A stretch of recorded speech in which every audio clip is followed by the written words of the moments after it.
नमस्कार बच्चों। Previous lecture में हम एक्सरसाइज 3.3 कर रहे थे। अब नेक्स्ट हमारा 9th क्वेश्चन है 3.3 एक्सरसाइज का। इस क्वेश्चन में क्या है, थोड़ा सा ही लेंथी क्वेश्चन है, लेकिन कॉन्सेप्ट के साथ चलेंगे तो हम इसको सोल्व कर पाएंगे। अब इसमें हमें क्या दे रखा है, in the above figure both R T G Q and P L H O are parallelogram. यानी क्या कह रहा है, आर टी जी क्यू यानी ये वाली जो हमारी क्या है क्वाड्रिलेटरल है वो क्या है, पैरेललोग्राम है।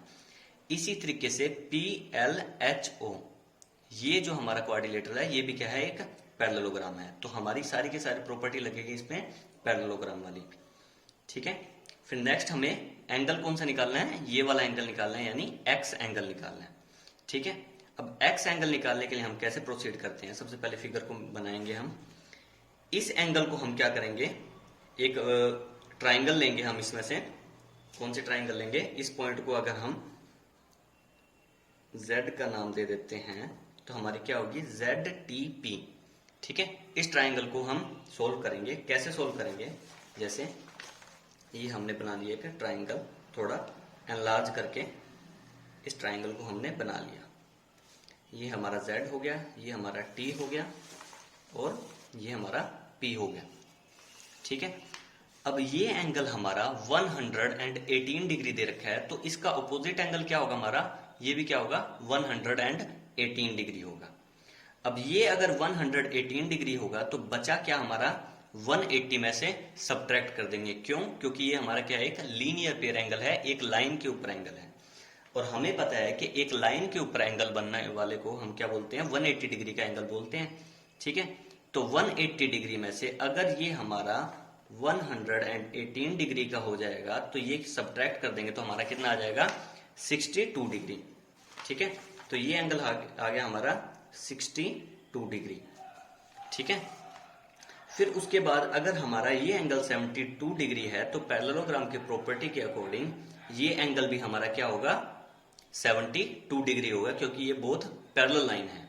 ठीक है, तो ये क्या हो गया हमारा 72 डिग्री हो गया। ठीक है, अब इसके बाद हमें दिख रहा है ये ZTP क्या है, हमारी एक ट्राइंगल है। अब एक ट्राइंगल के इंटरनल एंगल का सम एंगल सम प्रॉपर्टी के अकॉर्डिंग हमारा कितना होता है, 180 डिग्री होता है।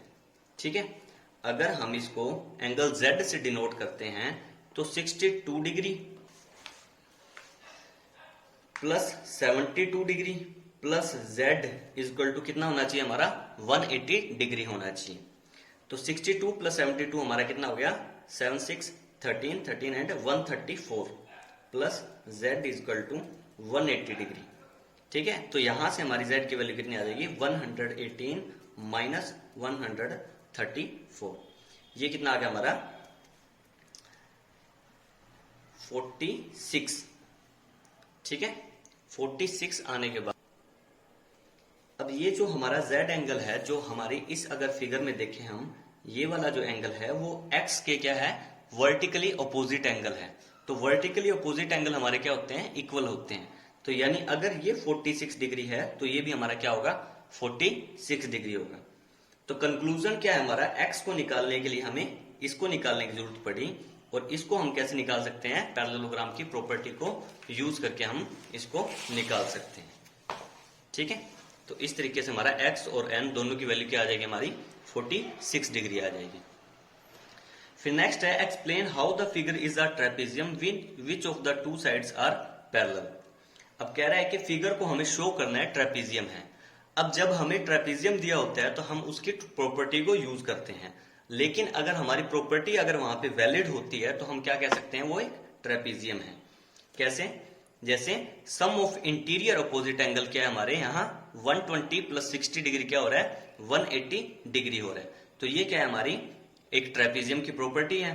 ठीक है, तो NM और KL हमारी क्या होगी, पैरेलल साइड होगी इसके अकॉर्डिंग। फिर नेक्स्ट है यूनिट 4। अब यूनिट 4 में क्या है, हमारी सारी की सारी ये प्रॉपर्टी बेस्ड क्वेश्चन है।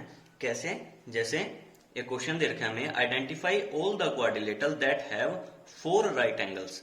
अब 4 राइट एंगल्स हमारे कौन कौन से क्वाड्रिलेटरल के अंदर होता है, एक स्क्वायर के अंदर होता है और एक रेक्टेंगल के अंदर होता है। इसमें हमारे क्या होते हैं, 4 राइट एंगल्स होते हैं, यानी सारे के सारे एंगल 90 डिग्री के होते हैं। फिर 4 साइड्स ऑफ इक्वल लेंथ। अब 4 साइड इक्वल लेंथ की कौन कौन सी क्वाड्रिलेटरल में होती है हमारी? रोम्बस में होती है, स्क्वायर में होती है। ठीक है, इनमें हमारी क्या होती है? इक्वल साइड्स होती है।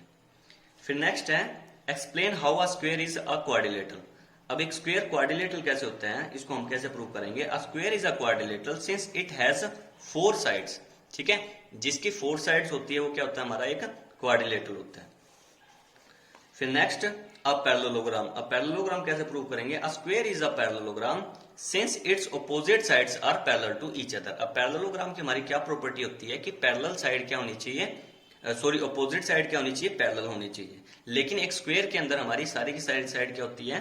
पैरेलल होती है। तो हम एक स्क्वायर को पैरेललोग्राम भी बोल सकते हैं, लेकिन एक पैरेललोग्राम को हम स्क्वायर नहीं बोल सकते। क्यों? क्योंकि स्क्वायर के अंदर हमारे हर एक एंगल 90 डिग्री का होता है, लेकिन पैरेललोग्राम में जरूरी नहीं है कि हर एक एंगल 90 डिग्री का हो। तो इसी के साथ ये हमारे सारे प्रॉपर्टी बेस्ड क्वेश्चन हैं सिंपली, जिनको हमें एक्सप्लेन करना है, और हमारा चैप्टर इसी के साथ फिनिश होता है। आज के लिए बस इतना ही, बाकी नेक्स्ट लेक्चर में करेंगे। धन्यवाद।